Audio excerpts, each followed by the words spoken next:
Boom, boom. This is Ken, everybody. Welcome back to the channel. All right, so we've got a little bit of Azur Lane on tap today, so let's go ahead and jump right to it. All right, so they have announced the actual name of the event, and they've given us the final listing of ship girls that we're going to be getting tomorrow. It's called the Daedalian Hymm, and there's several surprises, so let's go ahead and jump right into it. All right, so the event is scheduled to go out tomorrow. As when we'll see the actual second portion of the event. As you know, we've had the 4 ships we were supposed to be using before. But there are some surprises inside of here. As we can see, we have got the flagship. That's right. Vittorio Veneto has been released. And right there, she is in all her glory right there. So as you can see, she's looking pretty good. We've also got a Bruzy. Here's a Bruzy. So she's looking pretty good. And then we got a Kia. Now, we were pretty sure that Kia was going to be one of the ships that was probably going to be entered. Italy was in the process of building 2 aircraft carriers. They had the Kia and they had Sparviero. Now, Sparviero has not been released yet. She might in the future. But everybody was wondering what they were going to do. We had the same thing happen with the Iron Blood fleet.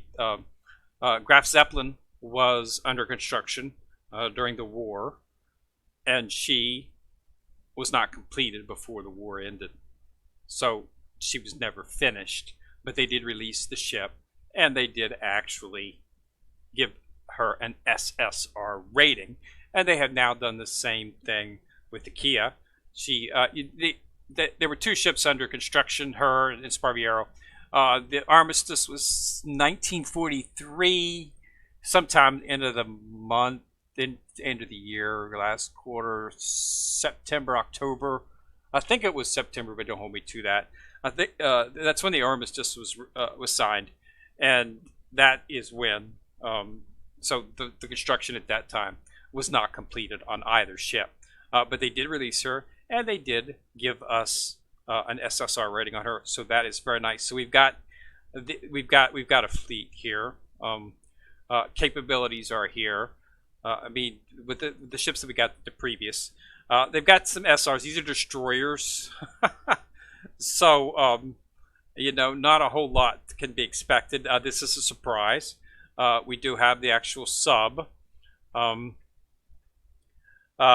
Torcelli, so that's nice. A TIE sub. We'll have to see her comp, her comp stats, how they compare with the subs from, of course, the Union, the U-boats from the Iron Blood, and the I series from the Imperial Japanese Navy Sakura Empire ships. We'll have to see how she compares with them in terms of stats, although she does have the same look. This is they've definitely got some. They're definitely encouraging a fleet. That's evident. Very evident from what we can see here that they're throwing up. So as you know, with the previous, let's take a look at the Empire ships, not in missions. Let's go into the dock and see what the Sardegna Empire has in terms. Neither Zara or Vittorio are really. I think they both have shields. Yeah, shield.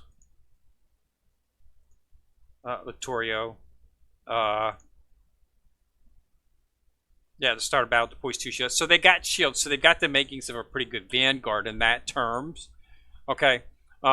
So, throw in an aircraft carrier, a flagship, and we might be able to form a fleet that's half decent. We'll have to see. It's all going to depend on what Veneto is going to give us. If she's going to give us an excellent buff from an arm, from a position of, flagship capability, then yeah, we'll be in good shape.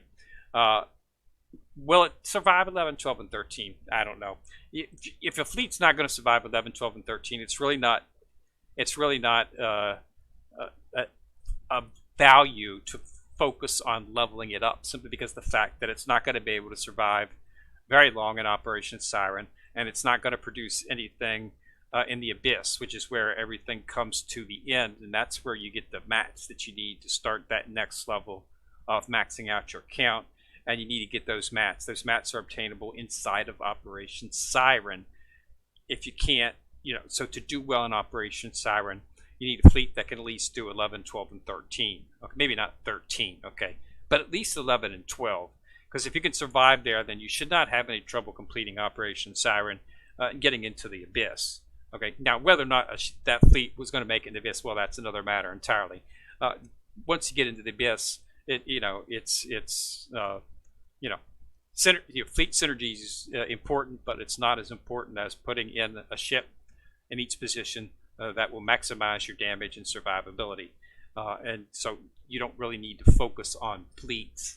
I do focus on fleets, and I've got several of my fleets could survive inside of the Abyss without too much of an issue, and should be able to deal out pretty good damage. But this is what we've got to work with so far, so this is what we'll have to use. And once we get the stat line tomorrow, I'll put out the video once it comes out, and we'll see if it's something that we can, utilize and maybe give them a position of fleet. But yeah, there was some surprises we were not expecting Vittorio to come out. It's really hit or miss nowadays. I mean, you had Bismarck. She came out in an event, but that event was more or less centered around her. Okay, it was her story, so that's why she was released at that time. So she was released inside the actual event.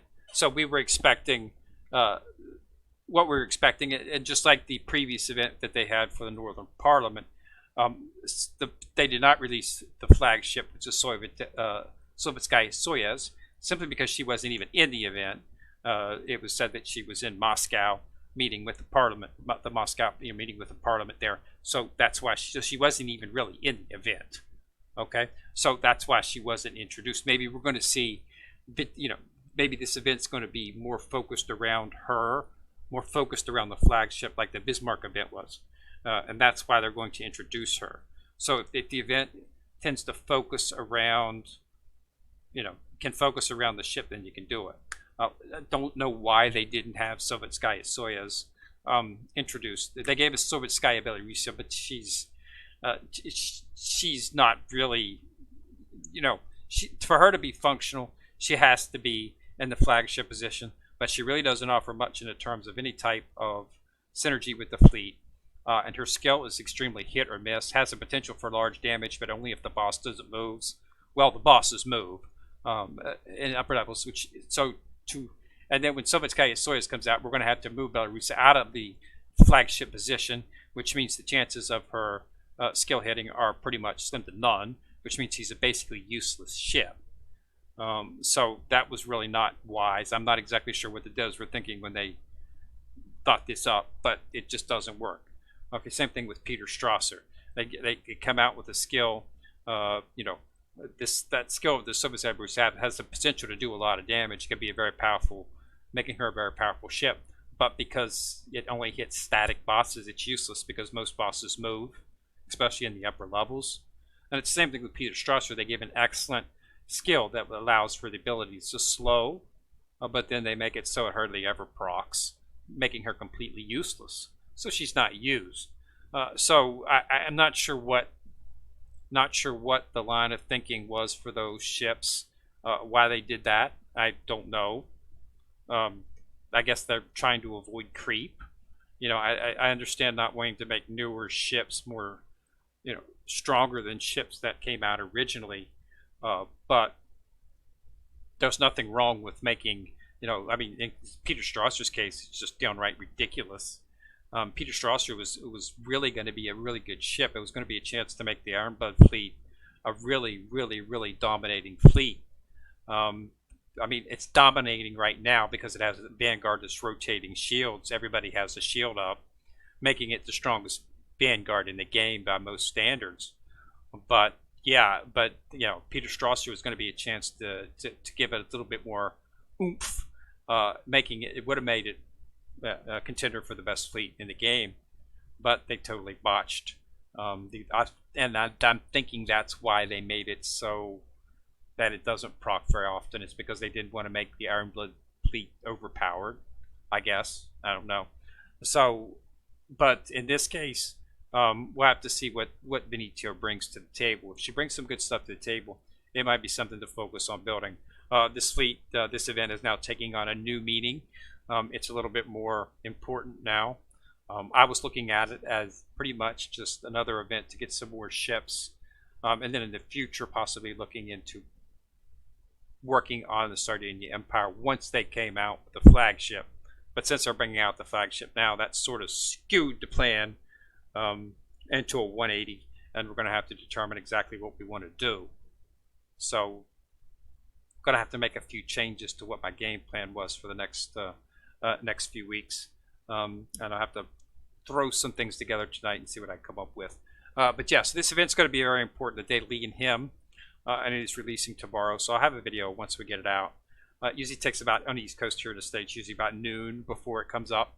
It takes that long for the servers to update stuff and for me to actually download the patch and get into the system. But I'll do it as soon as I can get something out there, and we'll go over the ships. But this is it's now an important event. Okay, not like the northern part of the previous event we had with Northern Parliament. This is completely different. This is Bismarck equivalent event. Okay, because we're going to get what could be considered a flagship. All right, so thanks a lot for watching. Remember to subscribe to the channel. Once you've subscribed, you'll see a bell. If you click on a bell, you get notified each time I do drop a video. Also, remember to like and view the actual video, because that does help immensely with the channel. All right, so this is Kenrir, and I'm coming at you from the corner, signing out.